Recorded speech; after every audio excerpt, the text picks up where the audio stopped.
Mga kabisnes naming minamahal, makikisuyo po kami. Naglalambing po kami sa inyo. Kumari po sana ay pakisuportahan natin Alminda Cariaga Mix Vlog. Alminda Cariaga Mix Vlog. Right? Alright! Bira! Bira! Hi everyone! Welcome back po sa ating YouTube channel. Ito po ang inyong lingkod, Alminda Mix Vlog. Bumabati ng magandang umaga, araw Middle East, magandang tanghali o magandang gabi o hapon na sa atin sa Pilipinas. So panibagong reaction, opinion ko po ito mga kabisnis, mga kapapi. So bago po natin umpisahan ang aking reaksyon dito sa kumbaga naging haka-haka o nagiging palaisipan ng ating mga viewers tungkol dito kay Nika at kay Intoy.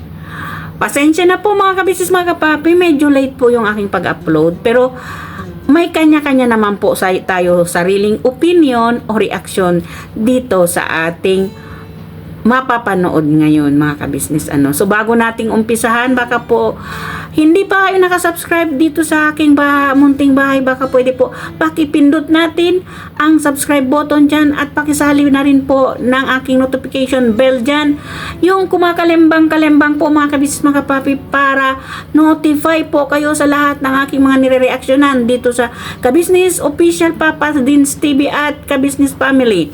So at huwag nating kaligtaan yung suportahan ang mag-amang iyan na napakabait, lalo na ang kanilang anak na si Papa Dins TV. Suportahan po natin hanggang dulo ang ating pinuno kabisnes, ang kanyang YouTube channel na Kabisnes Official Papa Dins TV, at yung pangalawa nilang channel na si Gwapong Boss Dave ang nagbablog ngayon, ang Family Kabisnes po. Yan ay subaybayan natin mga kabisnes, mga kapapi. So dito, pagpatuloy na natin mga kabisnes, mga kapapi, nire-reactionan ko lang at nilagyan ko po siya ng titulo, ang biyanan. Kasi na-center po tayo doon sa sinasabi ni Intoy doon sa biyanan. Hindi naman po tayo naninira sa ating mga biyanan. Alam po naman natin, may mga biyanan ay tinuturi tayong anak. Mahigit pa sa anak, di ba? Mayroon din naman biyanan ay ang buhay natin sa kanilang poder ay impyerno. So, hindi po lahat ng biyanan ang sinasabi ko. Karamihan ang sinasabi ko. Diba? More or less, nasa 50-50% tayo. Hindi tayo nang huhusga ng tao kung ano man.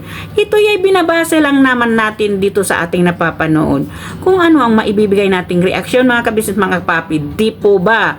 So, umpisahan natin ay medyo mayroong haka-haka yung tong ating mga kabisnes nung naglagay ng titulo si kabisnes dito sa kanyang in-upload na vlog na pauwi sila papunta ng ng Maynila. Sorry po, Pilipinas tuloy na isip ko. Papuntang Maynila ay nagpaiwan itong si Nika dito sa kanya, sa nanay niya dito sa Naga, sa Bicol. So yun ang pagsabi niya, bakit nagpaiwan si Nika, na bakit humiwalay si Nika.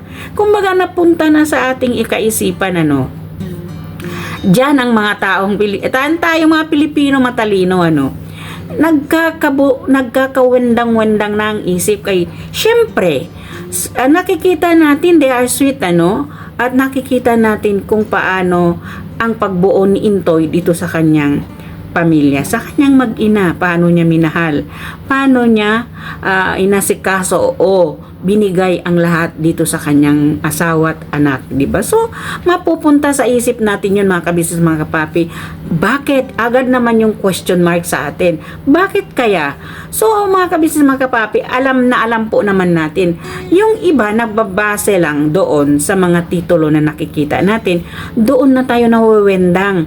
Nagko-comment na tayo agad nang hindi pa natin nakikita, nang hindi pa natin nalalaman kung ano yung dahilan. Ang isang napapansin natin sa mga komento ang nagsasabi, bakit ba daw kasi nagpakasal kung maghihiwalay din? Tingnan po natin mga kabisnes, mga kapapi, hindi pa napanood yung video, nagko-comment na tayo, di ba? Dapat tapusin ang video at unawain kung ano po yung nangyayari bago tayo magkomento. Kasi hindi po maganda yung komento na ganon, hindi ba? Pero hindi ko naman pong sinasabing inaano ko kayo dun sa inyong mga komento. Sarili pong opinion ninyo yan. Katulad ko rin, sarili kong opinion, may kanya-kanya po tayong opinion. So, dito eto na nga atay, kumbaga naging emotional si Intoy dito sa kanyang pagpapahiwatig. Kasi nung sa una nila nga upload, yun na nga, at marami doong haka-haka, maraming nagtatanong, ay agad naman itong sinundan ng isa pang video na si Intoy nagsalita na tungkol sa pagpaiwan ni Nika doon sa Bicol. Ngayon, so mga kabisnes, mga kapapi, pakinggan po natin ng medyong may hinanakit si Intoy dito sa kanyang damdamin. Hindi naman po natin yun pwedeng sabihin ay hindi tayo nagtatampo kung minsan, hindi ba? We are always having part ng ating puso yung pagtatampo natin sa bawat isa, di ba? So pakinggan po natin mga kabisnes, mga kapapi, kung ano itong hinanaing ni Intoy at ang pagsagot niya sa mga komentong na bakit daw nagpaiwan si Nika sa Bicol. Panoorin po natin mga kabisnes, mga kapapi. Kasi pag-alis natin dun sa Bicol, binabawa na sila. Sabi niya sa akin na, "Pa, sama ka." Parang puso mo, Kaya kasi alam ko yan. Tayo na nga sa ako pagdating sa anak talaga, mahina rin ng ko, ng aking mahina.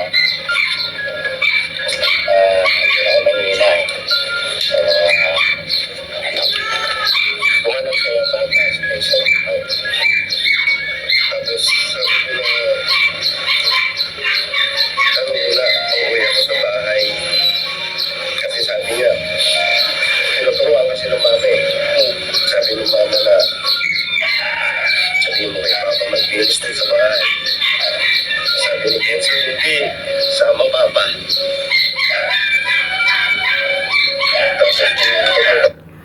Okay mga kabis, mga kapapi, narinig naman natin kung ano yung hinanakit ni Intoy dito, ang paghihiwalay nila ni Kenzo. Talaga naman po sa isang magulang ay ito ang pinakamasakit sa atin, di ba?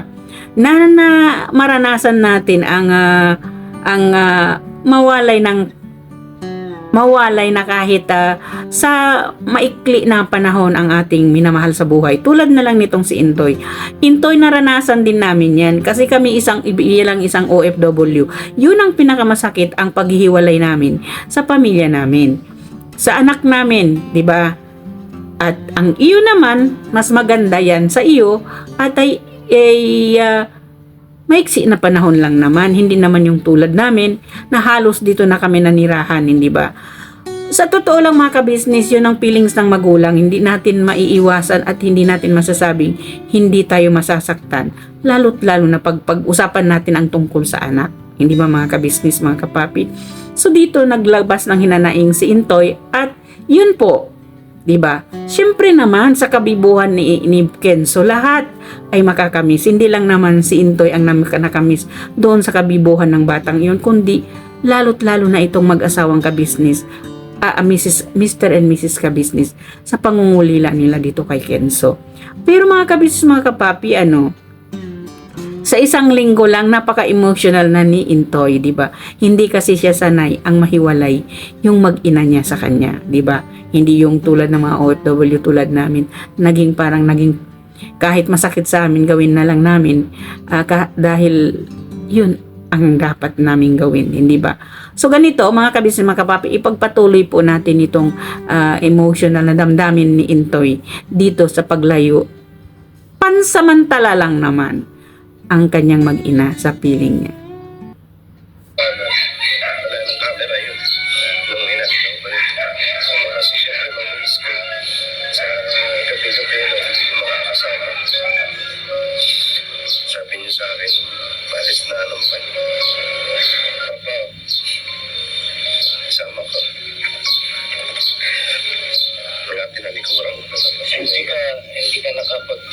anak na samahan, no? People. Pero, tsaka nasa isip ko, ano lang naman, saglit lang naman na panahon. At saka, pasintapya doon sa mga kamag-anak ni Nika. Particular kay nanay.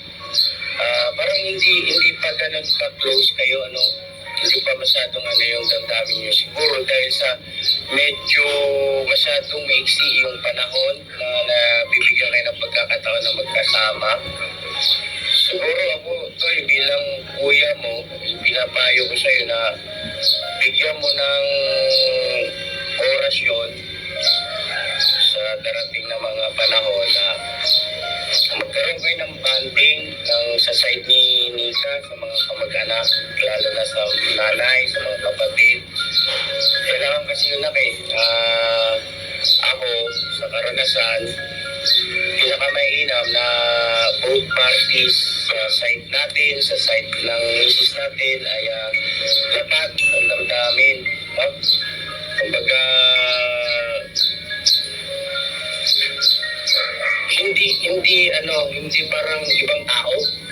Yung dating na hindi yung parang may ilang ka.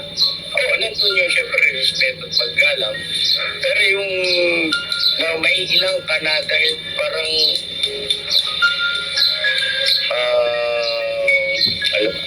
tawag dun, may ano rin eh. Na parang kang hindi belong sa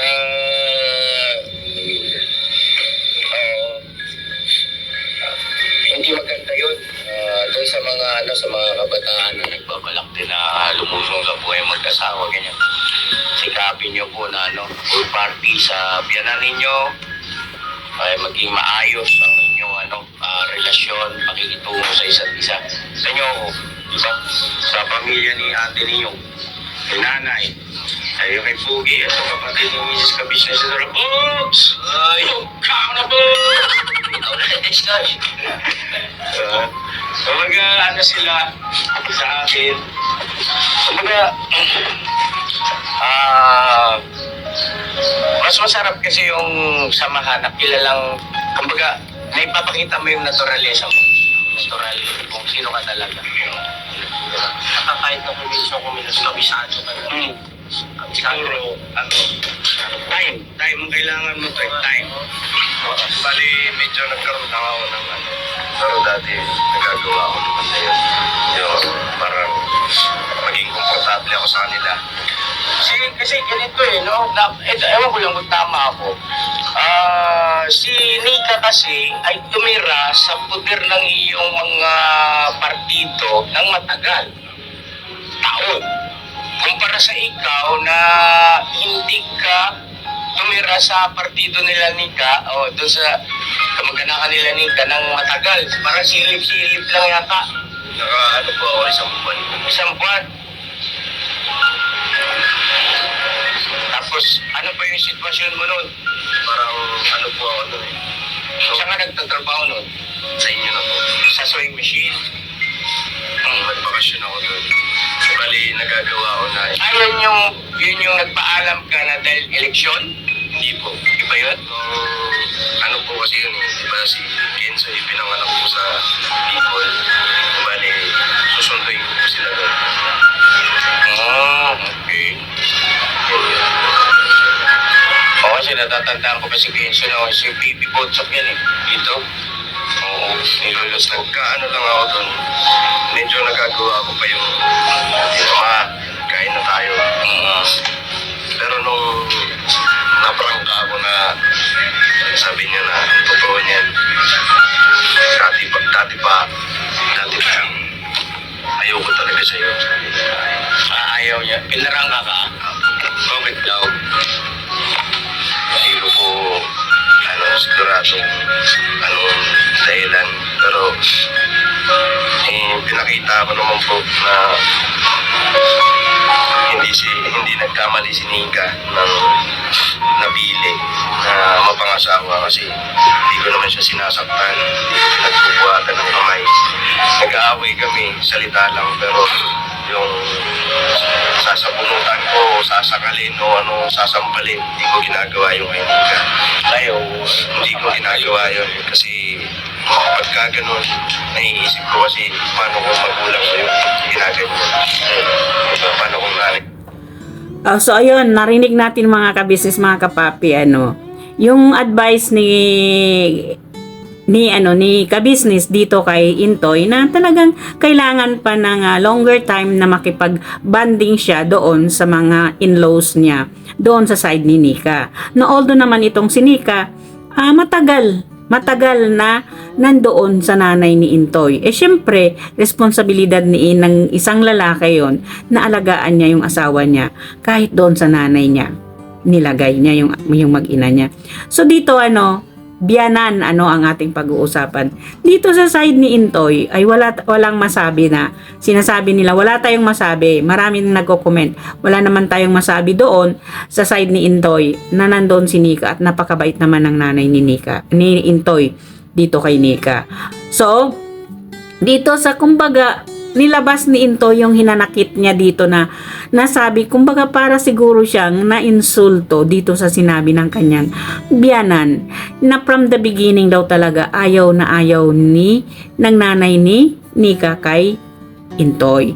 So dito sa side na ito, this is really like normally, naging normal na kumbaga because marami na po ang nangyayari na parents are against sa mga napapangasawa ng mga anak nilang babae or anak nilang lalaki, hindi ba? They are against both side na hindi ayaw nila sa babae, ayaw nila sa lalaki. Ito po ang sinasabi ko, kaya ko nilagay ang title ng biyanan. Pero this is not para i-bash yung nanay ni Nika. We are just going to kumbaga na-apopokus tayo doon kasi po ay yun ang hinanakit ni Intoy, di ba? Although na hindi pa naman natin alam kung ano talaga yung ibig sabihin, pero kumbaga nilabas niya yung hinanakit niya sa ganon, di ba? So dito kay Intoy siguro kulang lang kayo sa banding o kulang lang yung napakita mo dito sa mother-in-law mo, dito sa biyanan mo sa nanay ni Nika, ang pagmamahal ng bilang isang anak ng asawa ng anak niya. In short, son-in-law niya, di ba? Mayroon naman kasi ganon. Wala naman sigurong tumagal ang isang nanay na hindi niya matatanggap yung isang anak na asawa ng anak niya forever. Kumbaga kulang lang talaga ito. Kumbaga kulang lang sa sundot. Parang kulang lang siya sa kiliti, di ba? Kasi nakita naman natin na mabait naman tong nanay ni Nika, di ba? Kasi kung hindi ito babae, kumbaga sasabihin natin talagang ayaw niya talaga kay Intoy, na parang galit siya dito kay Intoy dahil nga ayaw niya dito kay Intoy para kay Nika. Bakit niya pinayagan nung kinuha ni Intoy yung mag-ina niya nung nanganak si Nika sa Bicol, dinala niya doon sa Samar ang kanyang mag-ina, na doon sila nanirahan at doon niya iniwan nung pumasok na siya uli magtrabaho dito kay kabisnes, di ba? So it means mayroon lang pagtatampo talaga yung biyanan ni Intoy sa kanya, di ba? Hindi yun totally nasasabihin natin ayaw natin. Ganon naman tayo ng mga parents, di ba? Lalo't lalo na alam natin na yung anak natin ay hindi na mananatili sa poder natin because mayroon na po siyang sariling buhay, sariling pamilya. Kumbaga, starting na magbuo na siya ng sarili niyang pamilya, kaya hindi na natin siya pwedeng ilagay o kulungin sa ating poder. Hindi ba mga kabisnes, mga kapapi? Usually po talaga sa nangyayari na sa mga nanay, sa mga parents, ay naturalmente po na talagang masasaktan tayo kung talagang mag-aasawa na yung mga anak natin Kasi we are always thinking about our kids na they are always our baby. Yun po yun. So, dito siguro sa nanay ni Intoy ay hindi natin alam kung ano yung dahilan at bakit siya nakapagsalita ng ganon. Kasi nga naman ay si Intoy hindi siya tumira ng matagal dito kay Nika. Hindi katulad ni Nika na ang tagal niyang tumira at inalagaan siya ng mother at father-in-law niya doon kay Intoy, hindi ba? So, dito ay konting pagtatampo lang ni Intoy ito dito sa kanyang biyanan.